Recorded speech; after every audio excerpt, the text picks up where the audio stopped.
اهلا وسهلا بحضراتكم. انا دكتور احمد المصري، استشاري جراحه المناظير والسمنه. النهارده ضيفتي آية نموذج من النماذج الناجحه.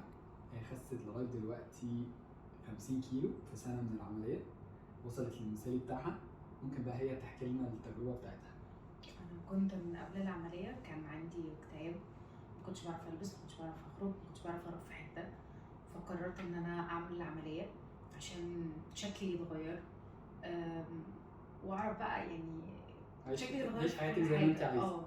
اعيش حياتي زي ما انا عايزه، وفعلا عملتها واتغير شكلي، وبدات اعرف البس اللي انا عايزه البسه. كل حاجه بقى يعني بدات اضحك، بدات اهرج، هزرت، ما عادش عندي بقى الاكتئاب كده. العمليه بتزود الثقه في النفس فعلا جدا. اوكي، بتعرفي تخرجي مبسوطه وحياتك بدات تبقى شيء.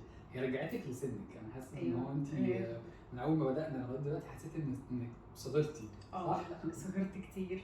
من قبل العمليه كان كل اللي يشوفني يقول لي انت كبيره جدا، دلوقتي لا، كنت باينه معاهم من وانا صغيره جدا. ما شاء الله عليكي، ما شاء الله. انا مبسوط باللي انت واصله له. في اي حاجه ضايقتك من العمليه؟ لا خالص. طب لو حد عايز يعمل عمليه تقولي له خف؟ لا يعملها. مفيش تعب، مفيش الم، الدنيا كويسه؟ لا كله تمام. الحمد لله، الحمد لله. ربنا يحفظك وتحافظي على اللي انت فيه دايما، وتفضلي كويسه على طول، وكل الناس توصل اللي وصلتي له باذن الله. باذن الله.